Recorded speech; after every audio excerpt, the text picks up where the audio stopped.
और हम शुरुआत करते हैं एनसीईआरटी। एनसीईआरटी बुक, सब्जेक्ट है ज्योग्राफी। सब्जेक्ट क्या है? ज्योग्राफी। पृथ्वी की गतियां, पृथ्वी की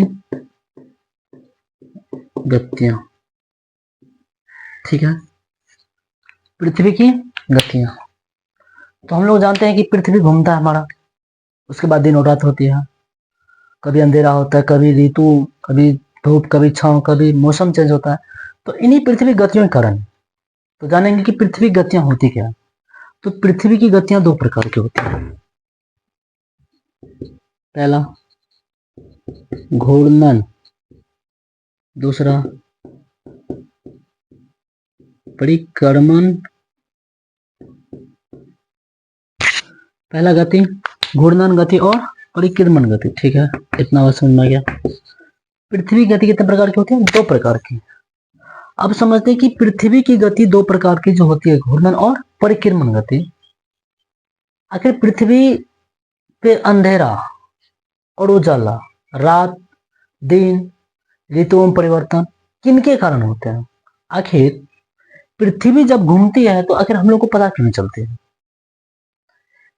जब ये दोनों घूर्णन गति और परिक्रमण दोनों एक साथ होती है तो हम लोग को पता नहीं चलता है कि पृथ्वी घूम रही है, ठीक है। तो घूर्णन गति किसे कहते हैं? घूर्णन गति के कारण पृथ्वी पर दिन और रात होती है।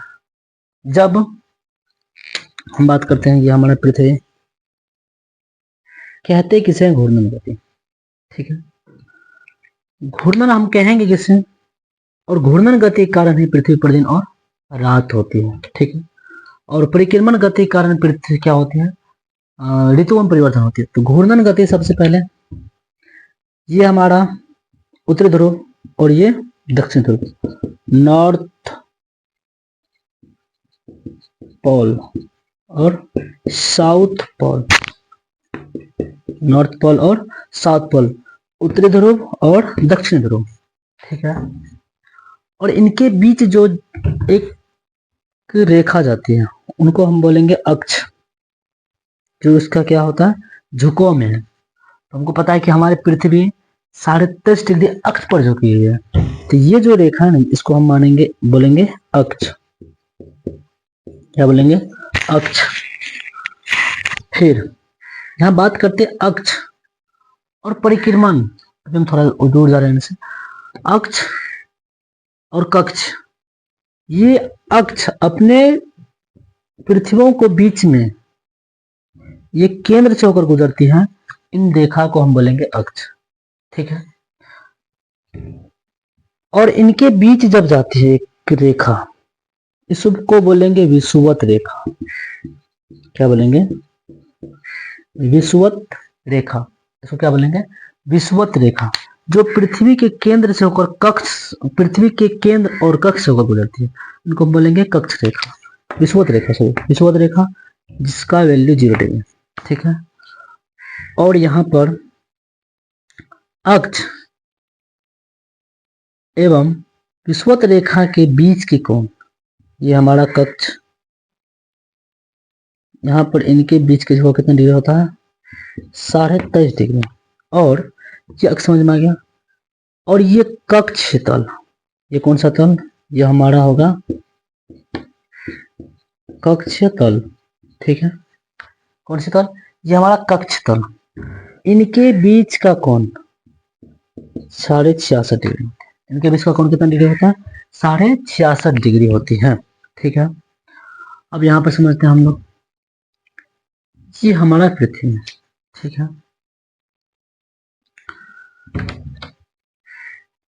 इनको हम बोलेंगे विषुवत रेखा, इक्वेटर। क्या बोलेंगे? इक्वेटर। और इनका वैल्यू 0 डिग्री, ठीक है।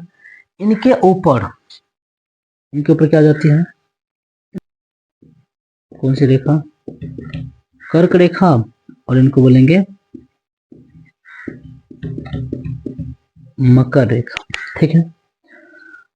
तो कर्क रेखा 23.5 डिग्री उत्तरी अक्षांश यानी कि नॉर्थ और साउथ अक्षांश, ये हमारा अक्षांश, और 23.5 डिग्री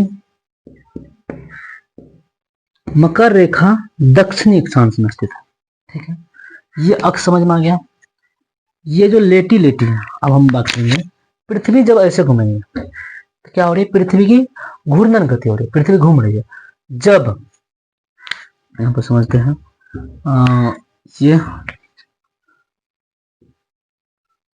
ये हमारा विषुवत रेखा, ये जब लेटी लेटी जो लाइन है, कौन सी लाइन, ये जो हमारी लेटी लेटी सी लाइन है, इनको बोलेंगे हम अक्षांश, बोलेंगे इसको अक्षांश। क्या बोलेंगे इसको, अक्षांश। ये हमारा विषुवत रेखा इक्वेटर।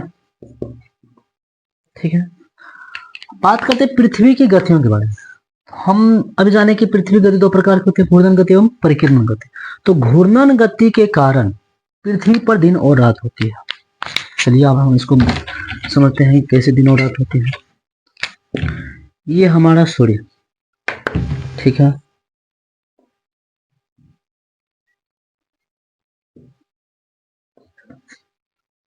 जब पृथ्वी की ऊपर पड़ती है, ठीक है, तो जिस दिशा में पड़ती है उस दिशा में दिन, और जिस दिशा में नहीं पड़ती है पृथ्वी सूर्य की रोशनी, उस दिशा में क्या होगी, नाइट यानी कि रात होगी। ठीक है, कि हमारा इधर जिस और हमारा पृथ्वी का अक्ष झुका हुआ रहेगा, यानी कि इधर वेस्ट और ईस्ट, जब जिस दिशा में, यहाँ पर समझते थोड़ा कि जिस दिशा में सूर्य की रोशनी पड़ेगी उस दिशा में दिन होगी, और जिस दिशा में सूर्य की रोशनी नहीं आएगी उस दिशा में रात होगी, NIGHT नाइट। ठीक है, घूर्णन गति और परिक्रमण गति। तो घूर्णन गति के कारण, तो पृथ्वी अपना घूर्णन कैसे करती है, पृथ्वी अपना घूर्णन, यहाँ पर हम लिखते हैं इसको मिटा करके, पृथ्वी अपना घूर्णन पश्चिम से, किधर से, पश्चिम से पूर्व की ओर करती है। पृथ्वी अपना घूर्णन किस ओर करती है, पृथ्वी अपना घूर्णन पश्चिम से पूर्व की ओर करती है। ठीक है, पृथ्वी अपना घूर्णन किस, पश्चिम से पूर्व की ओर दिशा में, यानी कि कहने का तात्पर्य पृथ्वी अपना घूमती है तो ऐसे घूमती है, यानी कि पश्चिम से पूर्व की दिशा में अपना गति करती है। और यहाँ पर समझते हैं कि पृथ्वी की दो गति, घूर्णन एवं परिक्रमण गति। ठीक है, घूर्णन गति के कारण है,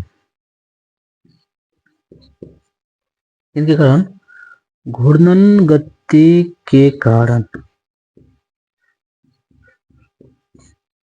पृथ्वी पर, किन पर, पृथ्वी पर दिन और रात होती है। इनके कारण, घूर्णन गति के कारण पृथ्वी क्या होती है, दिन और रात होती है। ठीक है, इतना बस समझ में आया। और घूर्णन गति के कारण दिन और रात होती है। इन गति को हम दैनिक गति कहते हैं। कौन सी गति कहते हैं, इन गति को हम कहते हैं, इन गति को हम कहते हैं दैनिक गति। और इसको मिटा सकता हूं, इसको यहां पर समझते हैं, क्या बोले, परिक्रमण गति। परिक्रमण गति के कारण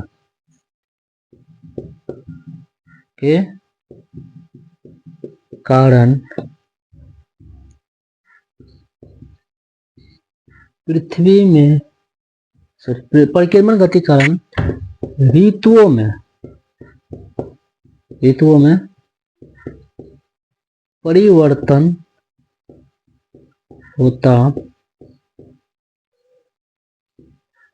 किसमें? परिक्रमण गति कारण ऋतुओं में परिवर्तन होता है, ठीक है। और घूर्णन गति कारण पृथ्वी पर दिन और रात होते हैं, इनको हम वार्षिक गति कहते हैं, वार्षिक गति, ठीक है। अब यहाँ पर बात करते हैं घूर्णन गति कारण पृथ्वी पर दिन और रात होती है, जिनको हम दैनिक गति कहते हैं, और परिक्रमण गति कारण ऋतुओं में परिवर्तन होता है, ठीक है। अब यहाँ पर समझते हैं कि ये घूर्णन और परिक्रमण, तो घूर्णन गति यानी कि पृथ्वी को अपने अक्ष पर, किसको? पृथ्वी को अपने अक्ष पर घूमने में, पृथ्वी को अपने अक्ष पर घूमने में 24 घंटा 56 मिनट 4 सेकंड का समय लगता है। कितना मिनट का समय लगता है? पृथ्वी को अपने अक्ष पर घूमने में 24 घंटा 56 मिनट और 4 सेकंड का समय लगता है। अक्ष पर घूमने में 24 घंटा 56 मिनट 4 सेकंड का समय लगता है, जिनको हम 365 दिन बराबर 1 वर्ष होता है, ठीक है। इतना बस में इन्हीं 56 मिनट और 4 सेकंड को जोड़कर 4 वर्ष बाद 366 दिन, यानी कि हम बोलेंगे तो 1 लिपि वर्ष होता है, 1 लिपि वर्ष होता है, ठीक है।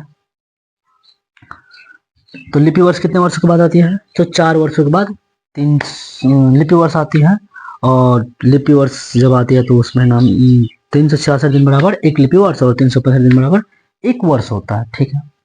ये घूर्णन समझ में आएगा। अब परिक्रमण समझते हैं। परिक्रमण गति अर्थात होता क्या है? तो परिक्रमण यानी कि पृथ्वी हमारा क्या कर रही है? जब सूर्य के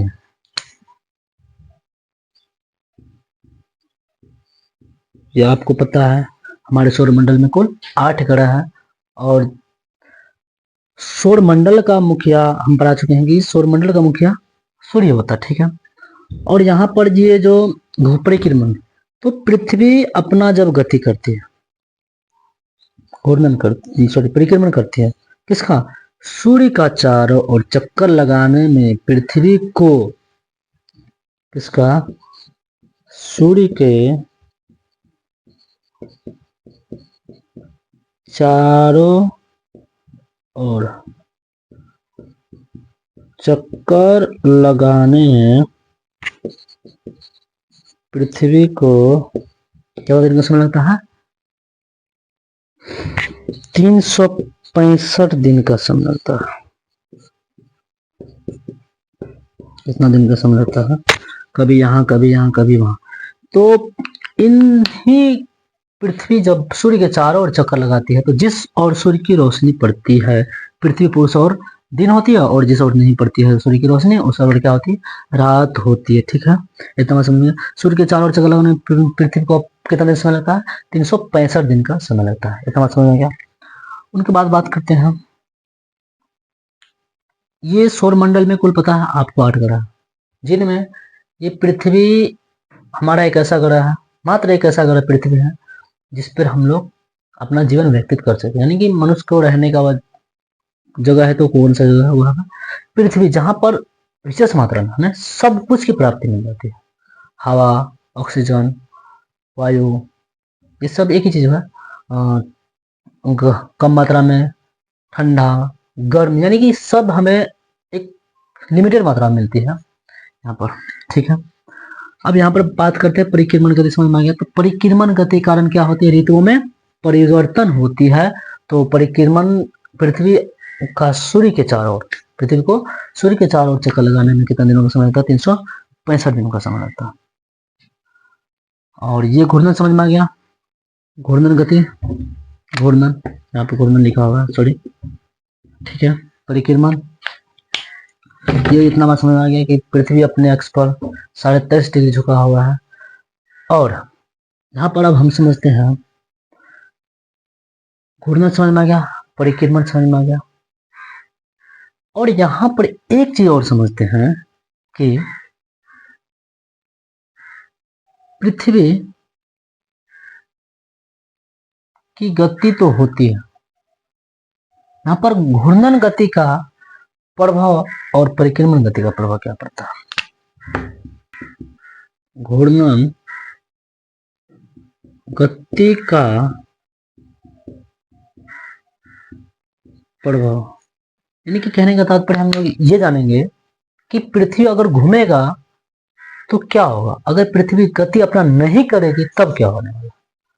तो नॉर्मली हम समझते हैं कि जब पृथ्वी अपना घूर्णन करेगी, यानी कि घूमेगी अपने अक्ष पर, पृथ्वी जब घूर्णन करती है तो जिस दिशा में दिन होगी और दूसरी दिशा में रात होगी। अगर नहीं घूमती है, अगर घूर्णन करती है तो पृथ्वी में कभी दिन कभी रात होगी, ये नॉर्मली बात है। कभी ऋतुओं में परिवर्तन होगा, कभी ये होगा कभी वो, यानी कि पृथ्वी पर जीवन तब संभव हो सकता है। अगर पृथ्वी अपना गति नहीं करती तब क्या हो सकता है।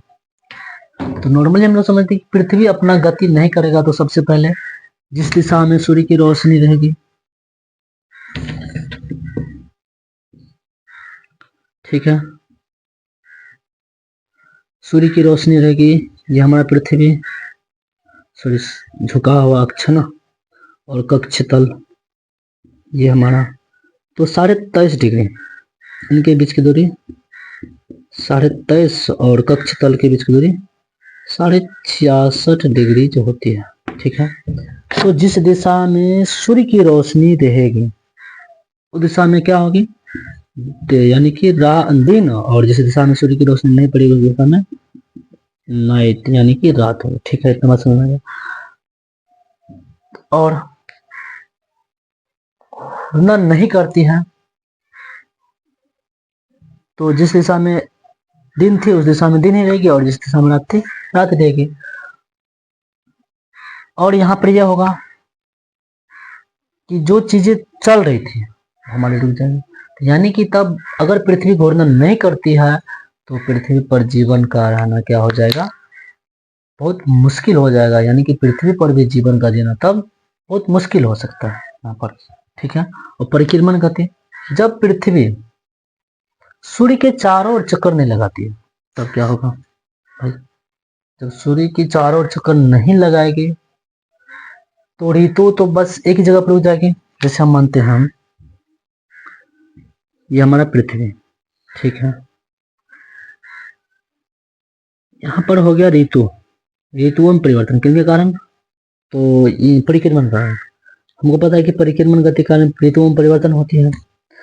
तो कभी वसंत ऋतु आएगा, ठीक है, कभी शरद ऋतु आता है, कभी पतझड़, यानी कि ऋतुओं में परिवर्तन होते रहता है। तो अगर पृथ्वी अपना सूर्य के चारों ओर चक्कर नहीं लगाती है तो ये ऋतुओं में परिवर्तन नहीं होगा। ठंडी आएगी तो ठंडी रहेगी और गर्मी आएगी तो गर्मी रहेगी, ठीक है। इतना समझ में आया होगा हमें।